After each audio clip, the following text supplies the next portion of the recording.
Over origin of micro organisms. बहुत ज़्यादा बहस चली थी, बहुत ज़्यादा कंट्रोवर्सी हुई थी कि माइक्रो ऑर्गेनिज्म का ऑरिजिन किस तरीके से हुआ था, स्पॉन्टेनियस जनरेशन या फिर बायोजेनेसिस। तो देखिए, स्पॉन्टेनियस जनरेशन और बायोजेनेसिस का मतलब समझ लीजिए पहले। बायोजेनेसिस का मतलब क्या है, ये देखिए।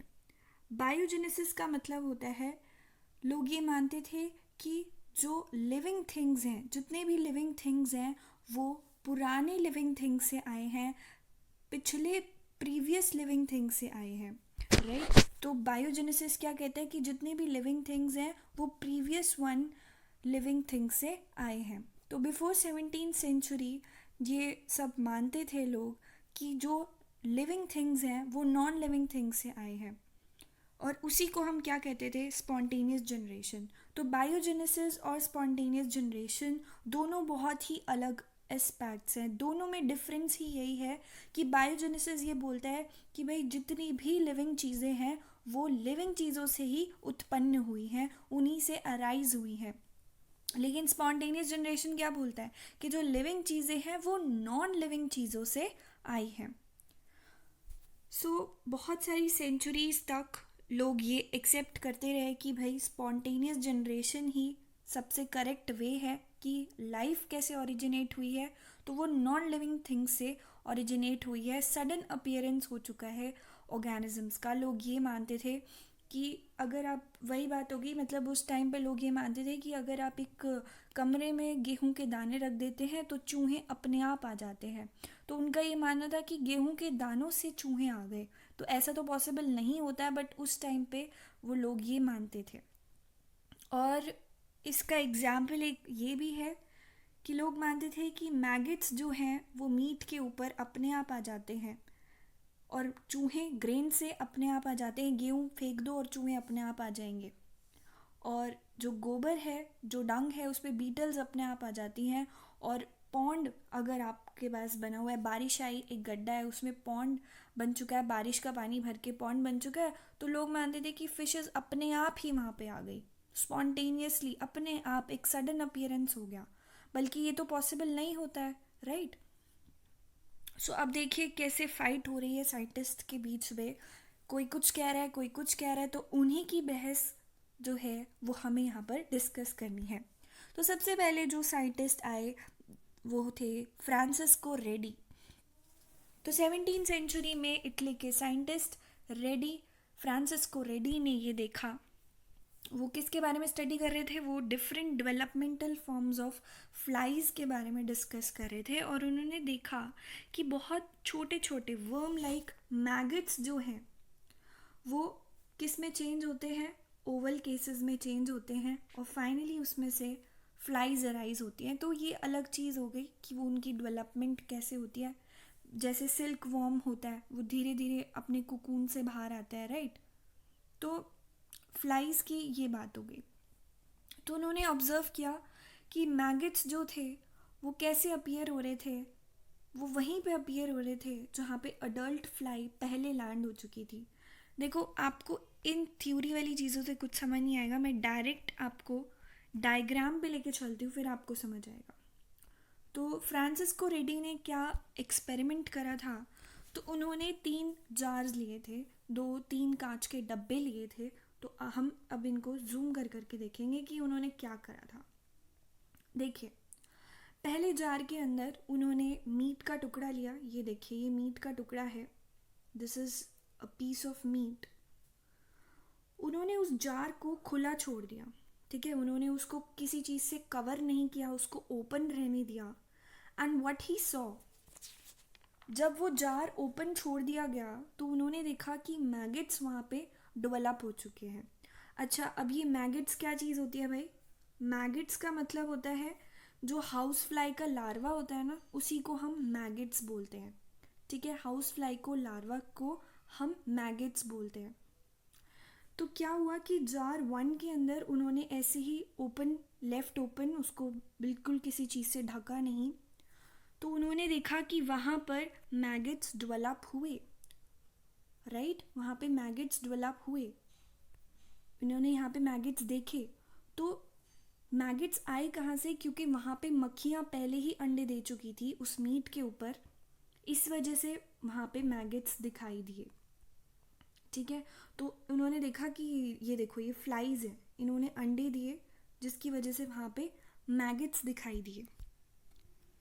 अब जार टू की बात करते हैं। अब उन्होंने क्या किया? अब उन्होंने उस जार को एक जाली से कवर कर दिया, एक बहुत पतली नेट से कवर कर दिया जिसमें होल्स थे। अब ये देखिए, ये वही आपका क्या है, मीट का टुकड़ा है। अब देखिए क्या हुआ, जो हमारी फ्लाइज थी वो अभी भी दिखाई दी, और जो मैगेट्स थे, मैगेट्स अब कहाँ पे दिखाई दिए? इस नेट के ऊपर उन्हें मैगेट्स दिखाई दिए। मैगेट्स क्या होता है भाई? Larva of house fly. ठीक है, तो इन्होंने इन हाउस फ्लाइज ने यहाँ पे एग्स दिए, तो यहाँ पे इनको मैगेट्स दिखाई दिए नेट के ऊपर। सिंपल सी बात है, जहाँ पे फ्लाइज आएंगी वहीं पे वो अंडे देंगी, अपने आप कहीं से भी नहीं उत्पन्न हो जाती चीज़ें, राइट? उनका कहने का मतलब ये था।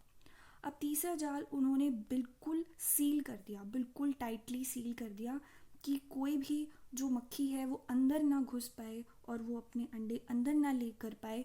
पूरी तरीके से उन्होंने उस जार को सील कर दिया। एंड उन्होंने क्या देखा कि वहाँ पे कोई भी मैगेट्स अपीयर नहीं हुए थर्ड जार के अंदर। तो आपको समझ आ गया होगा कि भाई ये वाले जो साइंटिस्ट थे फ्रांसिस्को रेडी, ये किसके सपोर्ट में थे? ये बायोजेनेसिस के सपोर्ट में थे। चलिए, अब फिर और भी डिस्कवरीज हुई। रेडी के एक्सपेरिमेंट के बाद बाकी साइंटिस्ट भी अपना माइक्रोस्कोप लेके शुरू हो गए टाइनी टाइनी क्रीचर्स को देखने के लिए, माइक्रो ऑर्गेनिजम्स किस तरीके से आए हैं। अभी भी लोग यही मानते थे कि वो स्पॉन्टेनियसली जनरेट हुए हैं। अब देखिए नेक्स्ट एक्सपेरिमेंट जो आया वो था जॉन नीडम एक्सपेरिमेंट। इन्होंने क्या किया?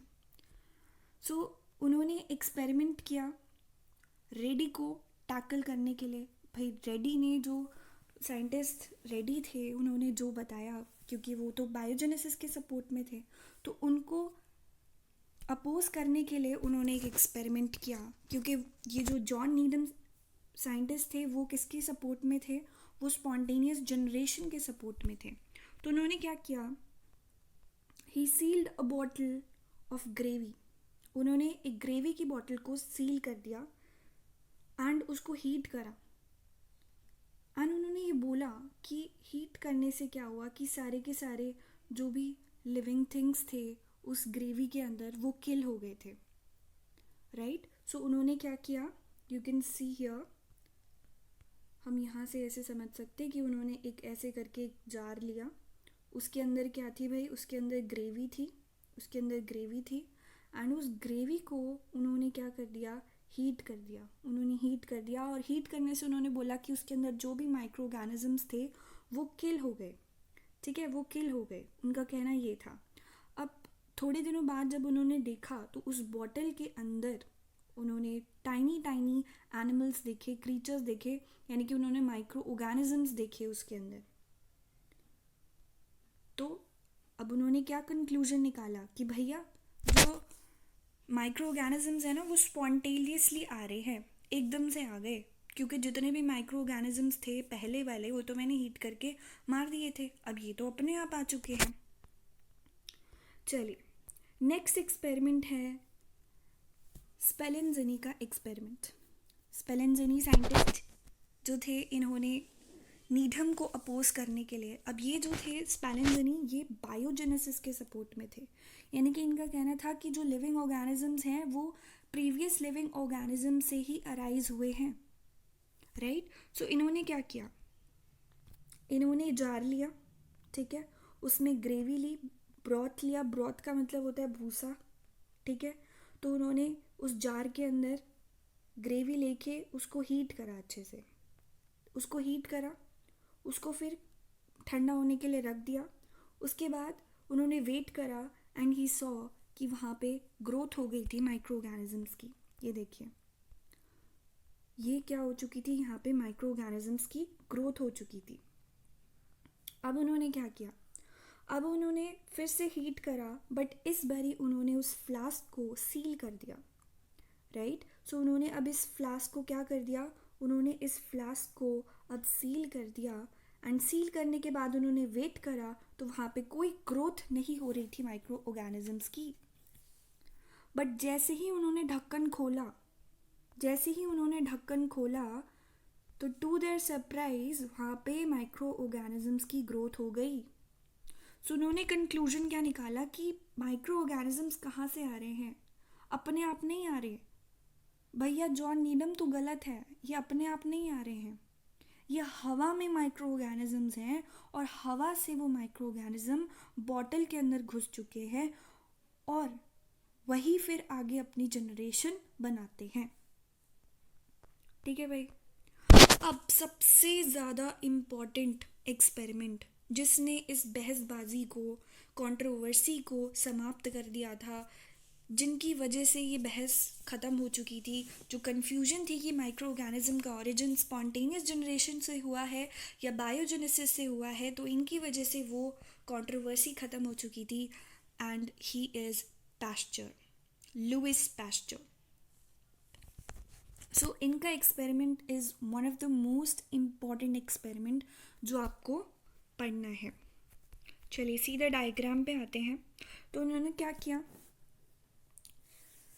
इन्होंने एक फ्लास्क बनाया, इन्होंने एक फ्लास्क डिज़ाइन करा जिसकी जो नेक थी ना वो लॉन्ग कर्व्ड नेक थी, लॉन्ग नर्व कर्व्ड नेक थी उसकी।